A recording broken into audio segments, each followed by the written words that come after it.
All right, get ready, because today we are going deep on some really powerful stuff. Oh, yeah. How to manage anger and, really cultivate self-affirmation. Yeah.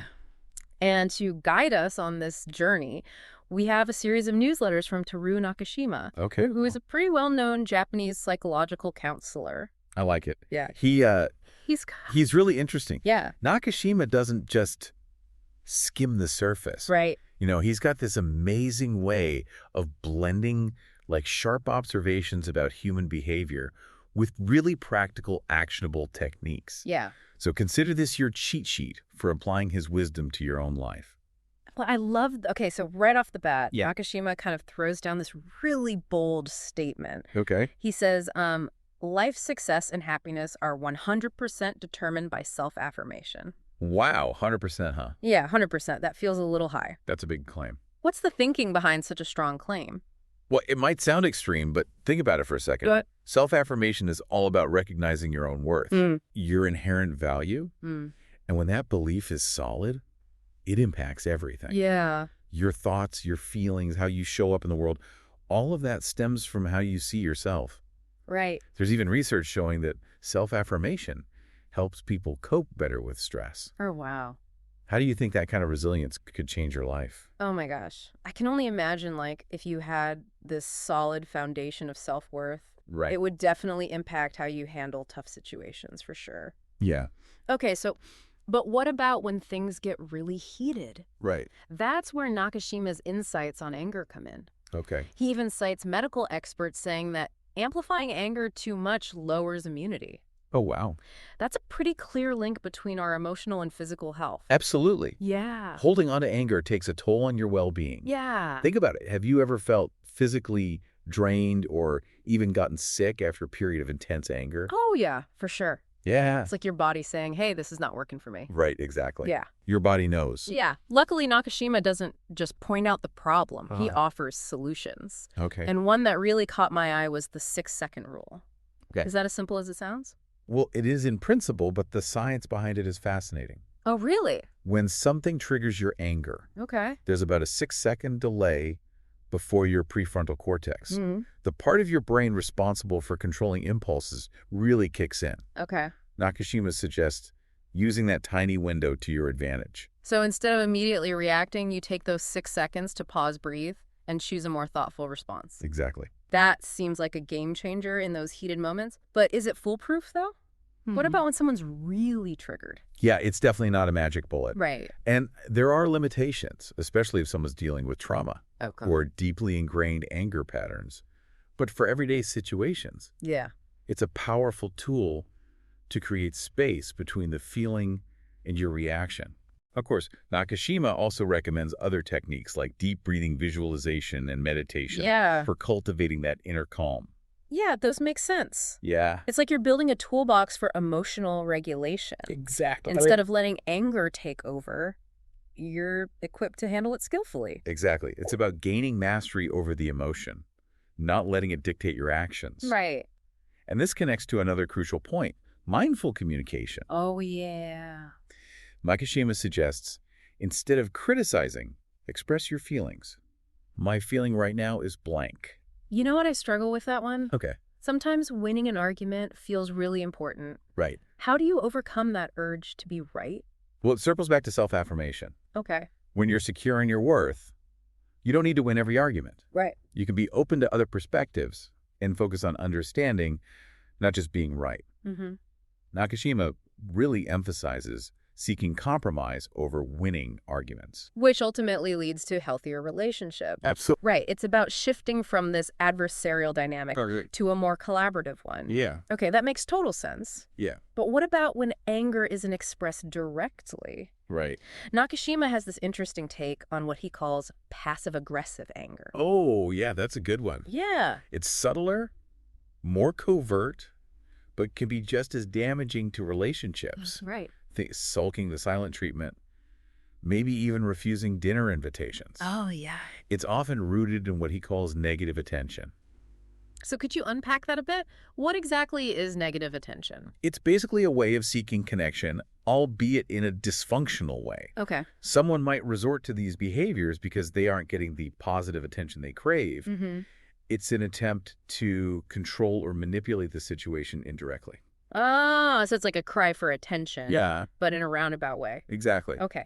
And to address this, Nakashima recommends a tool called the anger journal. Yes. Tell me about that. It's about bringing awareness to your anger patterns. Yeah. You record instances of anger, the date, the trigger your interpretation of the event, and your resulting actions. Okay. This helps you spot those recurring triggers and the thoughts that fuel your anger. That kind of self-awareness is incredibly powerful. It is. Yeah, it's like you're shining a light on those automatic responses Mm-hmm. and gaining the power to change them. Exactly. Oh. Recognizing those patterns is the first step towards making conscious choices about how you react. Right. Now that we've explored managing those more explosive outbursts, Yeah. let's shift gears and delve into some of Nakashima's techniques for cultivating that all-important self-affirmation. Yeah, let's do it. Yeah. So we've talked about, managing anger. Right. But what about actively building up that self-affirmation? Right. What specific techniques does Nakashima suggest? One that really resonates with me is the unpleasant things released. Have you ever heard of it? I haven't, but the name sounds intriguing. Yeah. What's the process like? It's surprisingly simple. You write down any negative experience, thoughts or feelings that are weighing you down, anything you want to release. Okay. Then you physically crumple up that paper and throw it away. Wait, that's it? Yeah. Just writing it down and tossing it out? It's about symbolic release. Okay. The act of writing those things down Yeah. externalizes them, takes away some of their power. Ooh. And when you physically throw them away, it reinforces that you're choosing to let go of that negativity. Right. You're not carrying that burden anymore. I love that it's like a ritual for clearing out mental and emotional clutter. Yeah. We all need that sometimes. Right. But how do we even know when we need to do some releasing or anger management? Right. Are there any warning signs that we should watch out for? Nakashima actually provides a list of 5 signs that might indicate there's some underlying irritability that needs to be addressed. Okay. He suggests paying attention to whether you're overreacting to situations, Mm-hmm. if you're constantly judging yourself or others, or if you tend to prejudge people before really getting to know them. Those are all pretty relatable. I think most of us have probably experienced at least one of those at some point. Right. And 2 more signs to watch out for are avoiding communication Okay. or suppressing your feelings. Mm-hmm. Those can be big red flags. What's important here is to see these signs not as personal failures, Right. but as signals that we need to pay attention to our emotional well-being. Exactly. And maybe implement some of those techniques that we've been discussing. Exactly. There are opportunities for growth and self-awareness, not something to beat yourself up over. Yeah, for sure. And speaking of growth, Nakashima also offers some instant calm techniques Oh. for those moments when you need to regain your composure quickly. I am all about quick and easy solutions. Right. What are some of his go-to techniques? One is as simple as saying, it's okay to yourself when you're feeling anxious. Okay. Another is to say, lucky me, while washing your hands. Interesting. Shifting from a negative mindset to a more positive one. I can see how those little phrases could shift your perspective. Are there any others? The last one he suggests is saying, I can do it, while cleaning, Okay. to boost your focus and motivation. Those all seem so simple, almost silly. Right.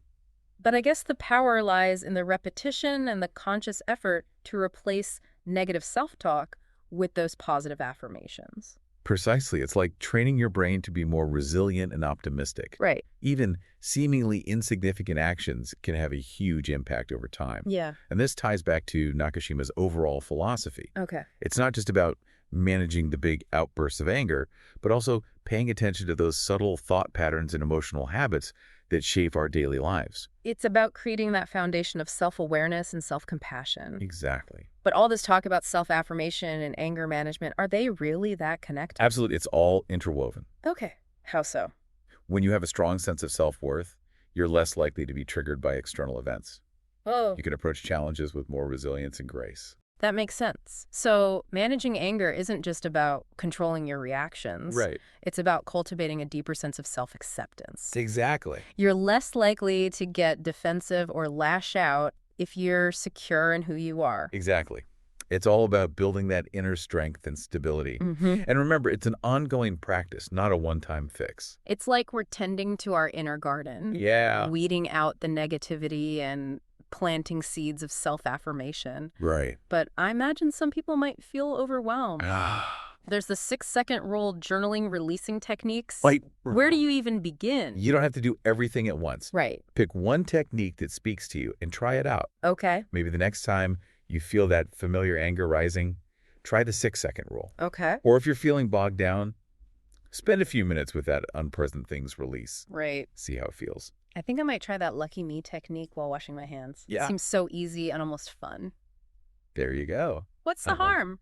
Right? Exactly. It's about finding what works for you and making it a consistent practice. Yeah. Think of it like physical exercise. Yeah. The more you strengthen those self-affirmation muscles, Right. the more resilient you'll become. This deep dive has been so insightful. Oh, It's amazing how Nakashima weaves together this inner work with the practical techniques for managing those outward expressions of anger. right. It really highlights how interconnected it all is. And that's where lasting change comes from. Yeah. It's not about masking the symptoms. It's about addressing the root cause, that lack of self-acceptance. When you truly believe in yourself, you can navigate life's challenges with more grace and ease. Yeah, it's not about becoming some perfectly zen, anger-free being. Right? It's about understanding our emotions, having tools to work with them, Right. and ultimately being kinder to ourselves. Well said. It's a journey of self-discovery, and there's always room for growth.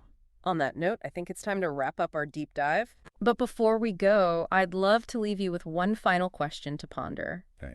What small step can you take today to implement one of these techniques? Yeah. Maybe it's taking those 6 seconds to pause or writing down something you want to release.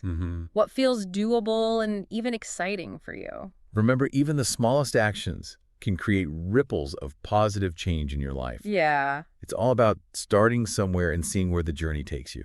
Until next time, keep exploring, keep learning, and keep diving deep.